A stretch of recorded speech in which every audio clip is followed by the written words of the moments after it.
ანალიტიკური მედია პლატფორმა European G's ორგანიზებით მორიგი ყოველკვირეული საჯარო დისკუსია გაიმართა. ამჯერად საუბარი შეეხო ქართულ მედიასა და საზოგადოებრივი მაუწყებლის გარშემო მიმდინარე მოვლენებს. ღია დისკუსიის მომხსენებლები საზოგადოებრივი მაუწყებლის სამეურვეო საბჭოს წევრი მარინა მუსხელიშვილი და მიმდინარე და ახალი ამბების ბლოკის ხელმძღვანელი გიორგი გვიმრაძე იყვნენ.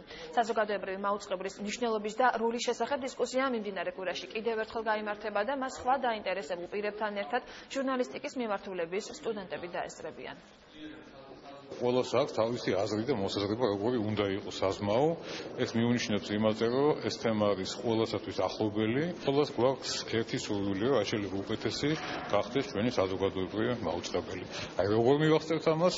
ყველას აქვს თავისი ხედვა, ეს ხედვები უნდა შეჭერდეს. ხსენებების და საჯარო დისკუსიის საკითხი არის საზოგადოებრივი მაუწყებელში მიმდინარე მოვლენები და ზოგადად ჟურნალისტიკის როლი განვითარებასთან მიმართებაში.